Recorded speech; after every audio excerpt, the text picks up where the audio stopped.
So in the last assignment, we were given two proportions, and we used those proportions to calculate the standard deviation of the sampling distribution. And then we found the standard deviation for the difference, where we took the square root of the first standard deviation squared plus the second standard deviation squared. And those are also called the standard errors. So in this worksheet, it's going to talk about the standard error, but it is the standard deviation of the difference of the sampling distributions. That's a mouthful. Okay. So instead of calculating everything by hand, we are going to use a computer, which is really what statisticians do. They don't perform these calculations by hand. In fact, they just gather the data, stick it into the computer, and tell the computer, hey, I would like you to do a two-sample z-test for proportion. And all they have to do is select the correct test, and then all the information just pops out, and then they do their interpretation.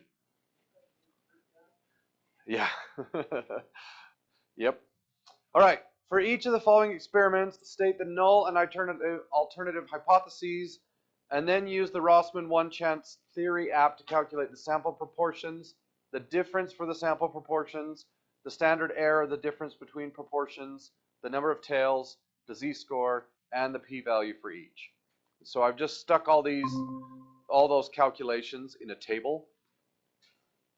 So open up your browser and search for Rossmann one-chance. Let's see if I can find mine. And then on the right side, you want this theory-based inference, the one that we've been using in the past. And then on the left, instead of one proportion, we want to calculate two proportions. So instead of comparing one percentage to some assumed or known value, we are going to compare two proportions to each other, just like we did yesterday. And then we also want to run a test of significance. So over here on the right, you want to click test of significance. And then the first question says, Company A used a new ad campaign in City 1 and the old campaign in City 2. In City 1, 60 out of 200 people recognized the brand. In City 2, 40 out of 150 people recognized the brand. Is there evidence to suggest the ad had the same effect in both cities? So let's set up our hypotheses. So the null hypothesis is going to say that the proportion for City 1 minus the proportion of City 2 is equal to 0. And it doesn't really matter which one you put first and which one you put second. The only effect that's going to have is which way you draw your inequality and which side of the sample you're going to shade, whether you're shading the right or the left.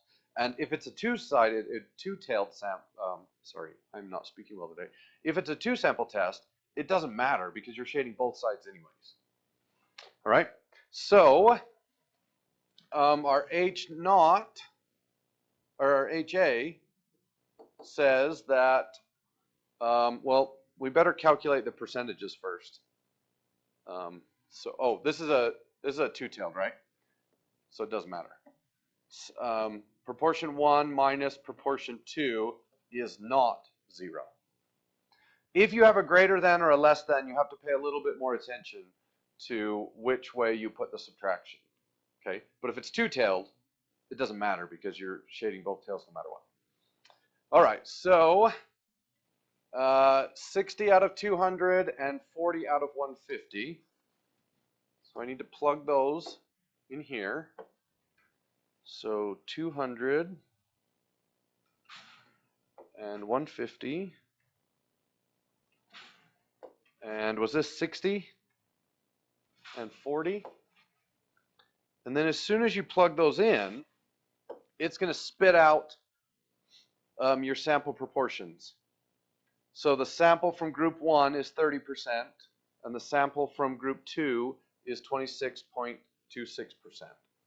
So in your table, you have p hat 1, that's going to be 0.30, and your p hat 2 is going to be 0.2667.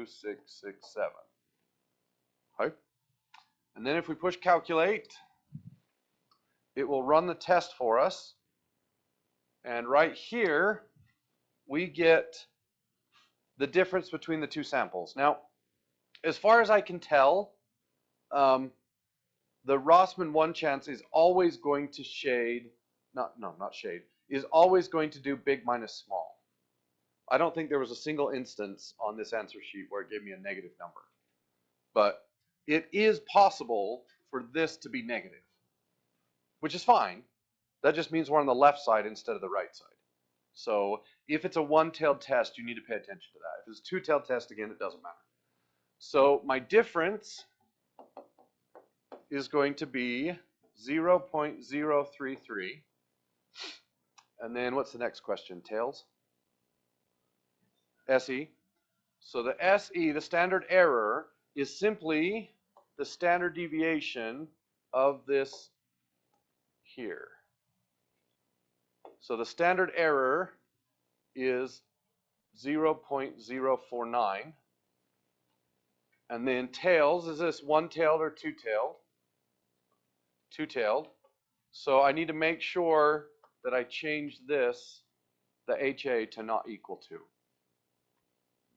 And you'll notice it defaults at 0, which is nice. So you're never going to have to change those numbers for the test of significance because we're always assuming that the difference is 0. Okay? And then the next one is a z-score. And you could calculate the z-score by hand. So what you would do is you would take the actual difference minus 0 and then divide it by the standard deviation. But it gives us the z-score right here. So the z-score is 0.68. Is that an unusual value? No. 2/3 of the time we run this, or 2/3 of the time, we should get a value between 1 standard deviation and -1 standard deviation. So 0.68 is a pretty normal number, which means the p-value is going to be large. So the p-value in this case is about 50%.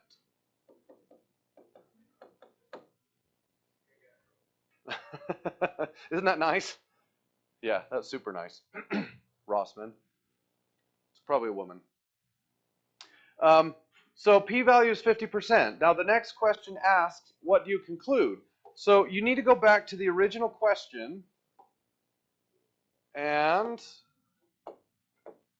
the original question asks, is there evidence to suggest that the ad had the same effect in both cities? Are we going to accept the null hypothesis or reject it? Accept it. Our p-value was huge. So we accept the null hypothesis. So does that mean there is evidence to suggest that the ad had the same effect in both cities?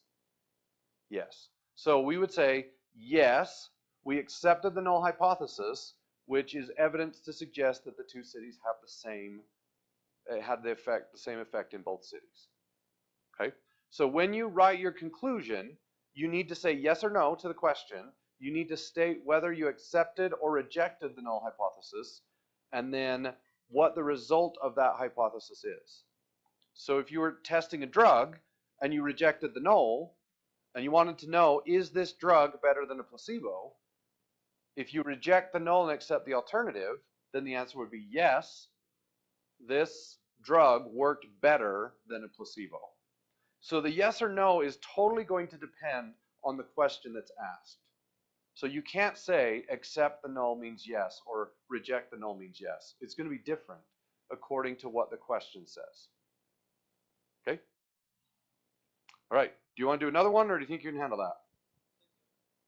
You got it? Okay, so finish up the one from yesterday and then work on 6.2b. I have an answer sheet that has all the calculations, but I haven't written out the hypotheses and the conclusions yet. So here, Here are the calculations you can look at. Okay, there you go.